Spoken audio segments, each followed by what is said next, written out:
Hi! Mega love shoutout sa mga viewers nitong channel na to. Thank you for supporting all the way this channel. Guys, short vlog for today kasi kauwi lang namin. Pero naka-duty pa rin ako. Siyempre, continuous duty until 9:30 or sometimes 10. Ang oras ko ngayon dito habang ginagawa ko tong video ay 5:20 ng hapon ng Martes. So guys, alam nyo, kaya ako humarap dito sa camera ngayon kahit pagod.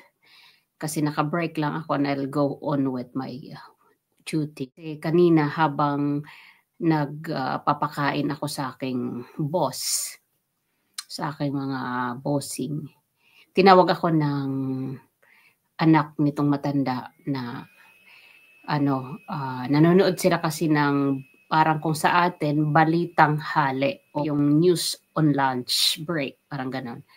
Nanood sila ng balita after nila mag-lunch at tinawag ako ng anak nitong matanda na lalaki at sinabihan ako na na come here and see the yung manood daw ng news.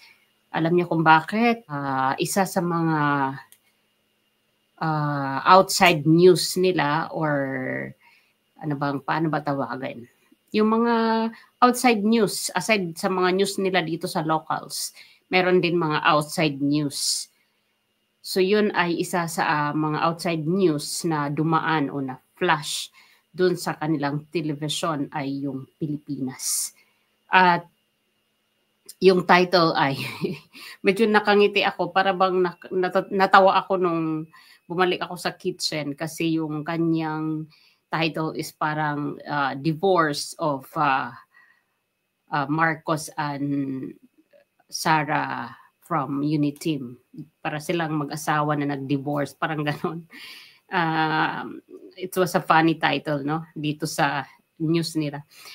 Kasi alam siguro nila na ang Uniteam before ay a very strong team. Tapos biglang nag-divorce at alam din nila na Marcos and Duterte are, tandem sila dati, tapos babae-lalaki. So kaya ang caption or title nila doon as headline is Divorce of Uniteam Allies o yung Uniteam na Marcos and Duterte's political issue. So yun lang guys, medyo sinong matutuwa if you are called by your boss and asked you to watch this news about our country na hindi naman para sa, hindi nakakabuti kasi una, if they are going really to invest their money in our country, how could we convince them? How can we encourage them to get investment in our country na ganyan? Mahirap sila i-convince na mag-invest kayo o kahit hindi i-convince, yung may mga balak o plano mismo na magpundar sa atin para makatulong sa ekonomiya at para sa mga kababayang walang trabaho. They will not risk their money to this country na walang patutunguhan. Sabi pa ay papunta tayo sa Kumunoy, sabi pa ni Ms. Maharlika. Hindi tayo nag-expect nito ng agarang katahimikan kasi mismo ang mga matataas na leader ng ating bansa ang nag-uumpukan ngayon.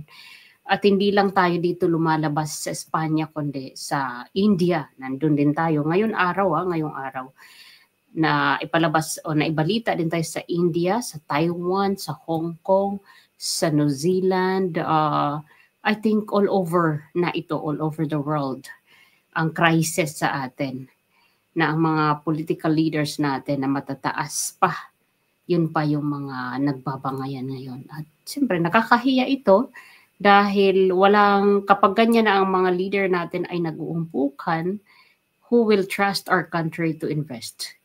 Who will trust our country to visit?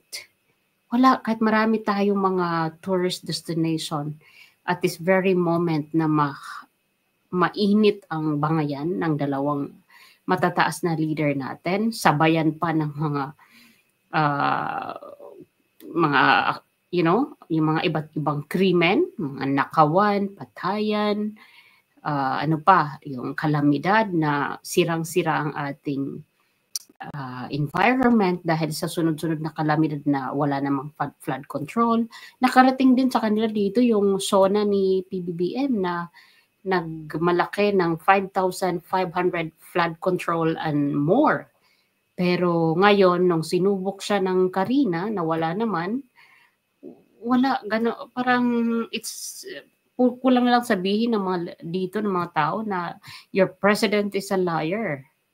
Kasi affected din sila kapag ang mga mamamayang Filipino o lalo pat meron din silang mga kababayan na nasa Pilipinas dahil nga may mga negosyo dyan sa Ortigas, dyan sa Makati, dito sa Quirino, may mga businesses ang mga Espanyol dyan. Na some of them are kamag-anak nitong mga bossing namin. So, naano rin sila, nadidismaya din sila sa pamunuan ngayon na wala namang parang walang security ang kanilang mga kababayan. Hindi mapagkakatiwalaan ang ating mga nasa taas. And even our military, our policemen, yung mga men in uniforms natin na parang wala silang ngayon, walang nakikitang hudyat ng pag-support sa konstitusyon o sa mga tao. Kaya yun ang naibabalita dito.